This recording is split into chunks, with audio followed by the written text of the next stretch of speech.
എല്ലാവർക്കും ഗേളി മീഡിയയിലേക്ക് സ്വാഗതം. എൻ്റെ ചാനൽ ആദ്യമായിട്ട് കാണുകയാണെങ്കിൽ സബ്സ്ക്രൈബ് ചെയ്യുക, സപ്പോർട്ട് ചെയ്യുക, നിങ്ങളുടെ വിലയേറിയ അഭിപ്രായങ്ങൾ കമൻറ്റായി രേഖപ്പെടുത്തുക. സീരിയൽ ഇഷ്ടപ്പെടുന്ന എല്ലാ കൂട്ടുകാരും കൂടെ കൂടിക്കോളും. നമ്മുടെ കുടുംബശ്രീ സാരഥ സീരിയലിൻ്റെ എപ്പിസോഡിലേക്ക് പോയാലോ? ഇന്നത്തെ എപ്പിസോഡ് എല്ലാവരും കണ്ടു എന്ന് വിശ്വസിക്കുന്നു. നല്ലൊരു എപ്പിസോഡായിരുന്നു. നമ്മുടെ ഈ ശ്യാമ സ്വപ്നം കാണുന്നതൊക്കെയായിരുന്നു കഴിഞ്ഞ വീക്കിലുണ്ടായിരുന്നത്. ഇന്നത്തെ ദിവസം എന്ന് പറയുന്നത് നമ്മുടെ സത്യഭാമ ഈ മൊബൈൽ കണ്ടുകൊണ്ടിരിക്കുന്ന സമയത്ത് രാഘവനാർക്ക് വയ്യാതാവുന്നു. സത്യഭാമയെന്ന് വിളിക്കുകയാണ്. അങ്ങനെ സത്യഭാമ ചെല്ലുമ്പോഴത്തേനും തീരെ വയ്യാതെ നെഞ്ചിലിങ്ങനെ പിടിച്ച് കരയുന്ന ആളെയാണ് സത്യഭാമ കാണുന്നത്. അപ്പോൾ സത്യഭാമ ചോദിക്കുന്നത് എന്ത് പറ്റി? അപ്പോൾ പറഞ്ഞു എനിക്ക് തീരെ വയ്യ എന്ന് പറയുന്നു. ആ സമയത്ത് സത്യഭാമ പറയുന്നു ഇനിയിപ്പോൾ എന്താ ചെയ്യുക? അപ്പോൾ രാഘവൻ നായർ പറയുന്നു വിഷ്ണുവിനെ വിളിക്കാൻ. അങ്ങനെ വിഷ്ണുവിനെ വിളിക്കുമ്പോൾ ഫോൺ കിട്ടുന്നില്ല. കമലിനെ വിളിക്കുമ്പോൾ ഒന്നും കിട്ടുന്നില്ല. അപ്പോൾ എന്ത് ചെയ്യണമെന്നറിയാതെ സത്യഭാമ ആകെ പകച്ചു നിൽക്കുകയാണ്. അപ്പോൾ രാഘവൻ നായർ സ്വന്തം മൊബൈൽ കൊടുത്തിട്ട് പറയും ഇതാ എൻ്റെ മൊബൈലിൽ നമ്മുടെ ശാലിനിയുടെ നമ്പർ ഡയൽ ചെയ്യും. ശാലിനിയാണ്, നീ ശാലിനിയോട് പറയാൻ പറയും. അങ്ങനെ സത്യഭാമ മനസ്സിലൂടെ ആ ഫോൺ വാങ്ങുകയാണ്. അപ്പോൾ അങ്ങേ തലക്കിൽ നമ്മുടെ ശാലിനിയാണ് ഹലോ എന്ന് വയ്ക്കുന്നുണ്ട്. അപ്പോൾ സത്യഭാമ ഒന്നും പറയുന്നില്ല. പിന്നീട് പറയുന്നു ഇങ്ങനെ വിഷ്ണുവിൻ്റെ അച്ഛന് വയ്യ, നീ ഒന്ന് ഇവിടം വരെ വരണം എന്ന് പറയുന്നത്. അങ്ങനെ ശാലിനി പെട്ടെന്ന് തന്നെ ശാലിനിയുടെ അസിസ്റ്റന്റിനെ വിളിച്ചിട്ട് കാറ് കൊണ്ടുവരാൻ പറയുന്നു. അങ്ങനെ കാറ് കൊണ്ടുവന്നിട്ട് രാഘവൻ നായർ ഹോസ്പിറ്റലിൽ എത്തിക്കുകയാണ്. പെട്ടെന്ന് തന്നെ ഹോസ്പിറ്റലിൽ എത്തിയതിനു ശേഷം ആ സമയത്ത് വിഷ്ണുവിനെയും വിളിച്ച് പറയുന്നു പെട്ടെന്ന് തന്നെ വരാൻ വേണ്ടി പറയുകയാണ്. അങ്ങനെ വരുന്ന സമയത്ത് വിഷ്ണുവും കമലിനും പെട്ടെന്ന് തന്നെ ഹോസ്പിറ്റലിലേക്ക് വരികയാണ്. ഹോസ്പിറ്റലിൽ ഇങ്ങനെ നിൽക്കുന്ന സമയത്താണ് ശാലിനിയാണ് വീട്ടിൽ പറയാതെയൊക്കെയാണ് വന്നത്. അപ്പോൾ അമ്മ വിളിക്കുന്നത്, അമ്മയോട് കാര്യങ്ങളെല്ലാം പറയുകയാണ്.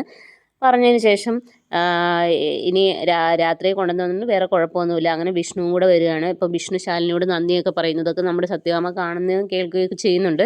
അതിനുശേഷം ഡോക്ടർ അകത്തുനിന്ന് ഇറങ്ങി വരുന്നു. അപ്പോൾ പറയുന്നു ഒരു സ്കാനിങ് ഉണ്ട്, കുഴപ്പമൊന്നുമില്ല, എന്തായാലും നോക്കട്ടെ എന്നിട്ട് ഡിസ്ചാർജ് ചെയ്യാം എന്നുള്ള രീതിയിലൊക്കെ അങ്ങ് പറയുകയാണ്. അപ്പോൾ അങ്ങനെ ശാലിനി തിരിച്ച് വീട്ടിലേക്ക് പോവുകയാണ്. തിരിച്ചിട്ട് വീട്ടിലേക്ക് പോകുമ്പോൾ ശ്യാമയാണെങ്കിൽ ഭയങ്കര പ്രശ്നത്തിലേക്കാണ്. ശ്യാമയ്ക്ക് ഇവരോട് ഭയങ്കര ദേഷ്യമാണ്, അമ്മയോടും ശാലിനിയോട്.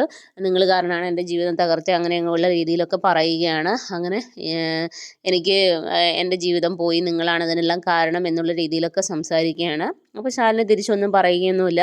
അപ്പോൾ നാളത്തെ എപ്പിസോഡിലാണ് കാണിക്കുന്നത് വെച്ചാൽ നമ്മുടെ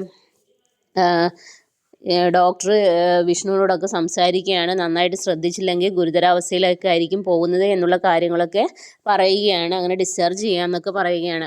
അങ്ങനെ വിഷ്ണു അച്ഛൻ്റെ അടുത്തേക്ക് ചെല്ലുന്ന സമയത്ത് രാഘവൻ നായർ പറയുന്നുണ്ട് അപ്പോൾ സത്യഭാമ അവിടെ ഇരിക്കുകയാണ്. ശാലിനിയെ പറ്റി ആരും ഇനി ഒന്നും പറയരുത്, വിഷ്ണുവിന് അത് ഇഷ്ടമാകത്തില്ല കേട്ടോ എന്നൊക്കെ പറയുകയാണ്. അപ്പോൾ ഇത് പറയുന്നത് വിഷ്ണുവിനോട് തന്നെയാണ്. അപ്പം വിഷ്ണു അച്ഛ എന്താ ഈ പറയുന്നത്? അച്ഛൻ എന്തൊക്കെയാണ് ഈ പറയുന്നത്? ഞാനല്ലേ വിഷ്ണു എന്നുള്ള രീതിയിലൊക്കെ ചോദിക്കുകയാണ്. അങ്ങനെ എന്താ പറയുക, ഓർമ്മ നഷ്ടപ്പെടുന്ന രീതിയിലൊക്കെ നമ്മുടെ രാഘവൻ നായർ സംസാരിക്കുകയാണ്. ഇതൊക്കെ കണ്ട് വിഷ്ണുവിന് ഭയങ്കര അങ്ങ് വിഷമാവുകയാണ്, ഇനി എന്ത് ചെയ്യണമെന്നറിയാതെ.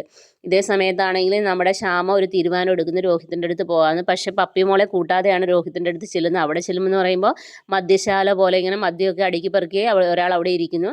അങ്ങനെ രോഹിത്ത് വരുന്നു. രോഹിത്ത് പറയുന്നു നീ എന്തിനാ ഒറ്റയ്ക്ക് വന്നത്? പപ്പിമോളെയും കൂട്ടി വരാൻ പറയുന്നു. അങ്ങനെ അവളെ പറഞ്ഞു വിടുന്നു. മിക്കവാറും പപ്പിയും കൂട്ടി അവൾ ഇവിടെ തന്നെ വരാൻ സാധ്യതയുണ്ട്. അതിനുശേഷമാണെങ്കിൽ നമ്മുടെ വിഷ്ണുവിൻ്റെ അടുത്ത് നൂറ് കുറച്ച് കാര്യങ്ങളൊക്കെ പറയുകയാണ്. ഉപേന്ദ്രൻ വന്നതും അച്ഛനെ തള്ളിയിടുന്നതും തലയിടിച്ച കാര്യങ്ങളൊക്കെ അറിയിക്കുകയാണ്. ഇത് കേട്ട വിഷ്ണുവിന് വളരെ വിഷമമാണ്. വിഷ്ണു പിന്നെ രണ്ടും കൽപ്പിക്കാതെ നേരെ ഉപേന്ദ്രൻ്റെ അടുത്തോട്ട് ചെല്ലുന്നതാണ് നാളത്തെ എപ്പിസോഡിലുള്ളത്. അപ്പോൾ എല്ലാവരും വെയിറ്റ് ചെയ്യുക. അപ്പോൾ ഓക്കെ, ബൈ, താങ്ക് യു.